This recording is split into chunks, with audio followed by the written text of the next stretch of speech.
Hey guys, now I love all the comments. If you have comments, if you have suggestions, if there's something you want to see, anything, send it my way. I am more than capable and more than willing to help you guys all out. Because all I want you to do is understand this business a lot more and understand where it comes from and all these holds. So this is what it's about. Wrestling is about holds, submissions, timing, a lot of things that we're going to get into. 61 and 61, there's a lot of things we want to go over a lot. Today, someone has actually suggested the courting hold. So we're going to use the courting hold today. I'm going to just do the very brass tacks one. We're going to go super basic with it. There's different ways to get into it.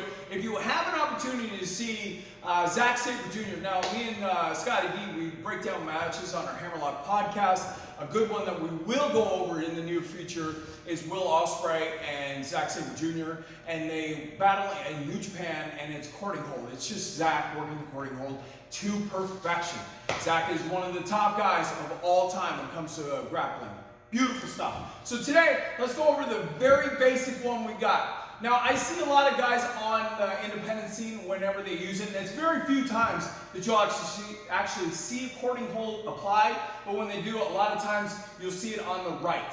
So they'll actually grab the guy's right arm, which, I understand, like, you can get into spots a little bit easier, but if it's for the sake of a spot that you're working that courting hold on the right side, just abandon it. Why? What's the sense of doing something if you're not going to do it properly from the beginning? If we're working the left, stay on the damn left. That's how I feel. Do as you please. I'm just here to educate. Don't get your undies in a bunch. All right, today let's go over the basic courting hold. So out of the strong lockout with Ryan White, boom, nice and solid. What we're going to do is like in our old reviews and tutorials we went over fireman's carry, it's the same kind of positioning for the arm bar. So we want an an outside arm bar. So what we're going to do is come on in here and put that hand. So what we're doing is wax on, wax off, as I tell the kids, is we're just making a circular motion, catching his arm right at the elbow, making sure our hand is on the shoulder, and we got him in a key lock position. So we have a key lock on here. Once we're in this key lock position on this arm bar, what we're going to do is step on that leg. Boom. I'm going to drop that left leg. We're working the left side. Once we see the bend in the arm, you're going to use the elbow. So the bend of your elbow is going to touch the bend of his elbow. Bang. So as we come in, see, sometimes it doesn't go as smooth as possible, and it's not supposed to, guys. Like I said before, wrestling, you have to battle for some hold sometimes, and sometimes bending people, they're not just automatically going to go to it, or they shouldn't.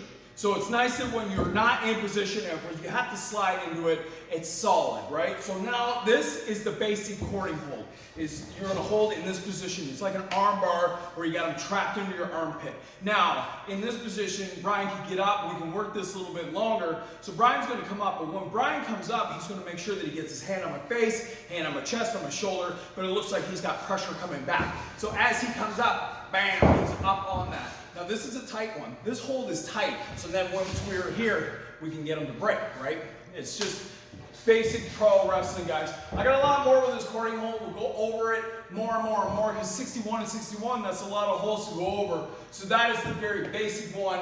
Check it out. Try to apply it. Nice and easy, guys. That's a real tight bend. A lot of shoulders don't bend well. Try it out.